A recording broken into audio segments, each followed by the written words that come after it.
Hello, welcome to another episode of Storytime from Japanese History.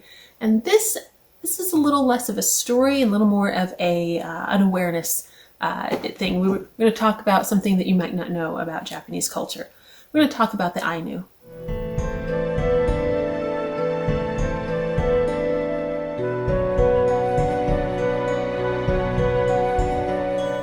So the Ainu are an indigenous people, largely in northern Japan. They were only recognized as an indigenous people by the Japanese government in 2006, so that's not that long ago.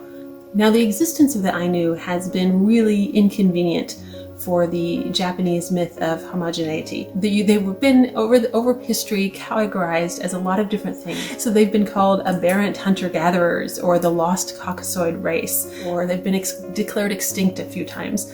But they're not. they're still around. They're definitely a people group that exists today, and with a long and really fascinating history. So the Ainu probably came from the Siberian mainland about 20,000 years ago, whereas what we would call the Wajin, or the ethnic Japanese, really arrived in their most recent wave about 2,800 years ago. So the Ainu have a long history on the islands of Japan. Now, Hokkaido, the traditional area of the Ainu, was conquered by Japan in the 9th century, but for a long time the Ainu existed basically as middlemen traders between Japan and China, carrying salt and fish and iron and all sorts of things back and forth between these islands and the mainland.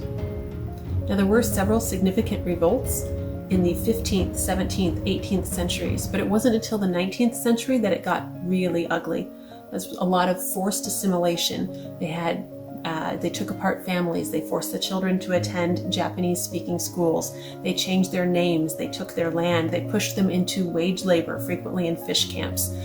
They forced new marriages. If this sounds familiar, okay? This is the story of whether you call it imperialism, colonialism, expansion, but this is the story of one people group replacing another all over the globe, all throughout history.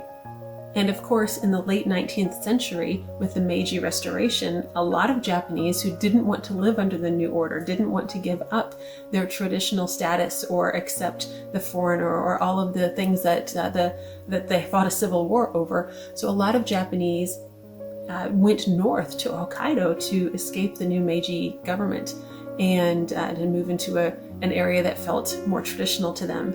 And that put a lot of Japanese and Ainu in close proximity where they hadn't been.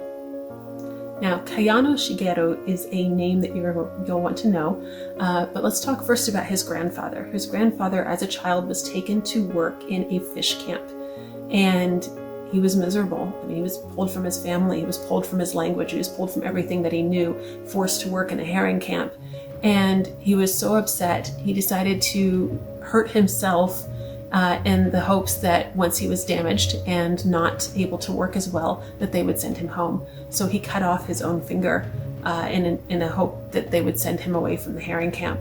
And instead, they told him to stop crying. So Kayano remembered this story. And when he was an adult in the 1980s, and the Japanese government started to seize Ainu land to build some dams, Kayano sued the government. So unfortunately, while they were in court, construction on the dams proceeded, and the government did appropriate the land and did build the dams. But Kayano made progress in court for the Ainu that had never been done before. And in 1994, Kayano became the first Ainu member of parliament. Now, unfortunately, there were other forms of expression about the Ainu situation, particularly in the 1970s. There were some more violent actions. In particular, there was an assassination attempt on a Wajin ethnic Japanese mayor, and a building was bombed, which killed 2 people and injured 90. Unfortunately, the investigation brought out that it was not an Ainu group which had bombed it. It was a bunch of Wajin sympathizers who bombed it to raise awareness for the Ainu, but not the kind of publicity they wanted or needed.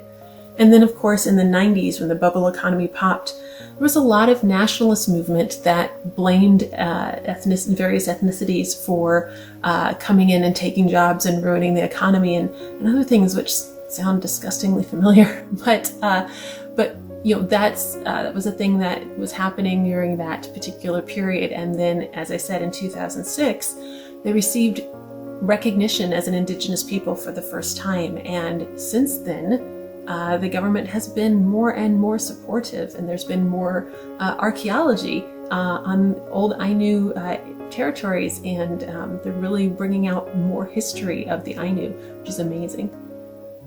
Now, of course, there's some concern about the Reiwa era and nationalistic tendencies, and I'm not going to pretend to cover that in the time we have, but I think it's great that the Ainu are getting more recognition. They're getting more of their history known, more of their culture known. Today, there are about 16,000 self-identified Ainu. About 90% of them have some ethnic Japanese heritage, so there's definitely a lot of cultural blending, but there's museums to the Ainu now. There's books about them now that simply weren't available even 10 years ago. So hopefully you know a little bit more than you did. Thanks for joining me for Storytime from Japanese History. I'll see you in another episode.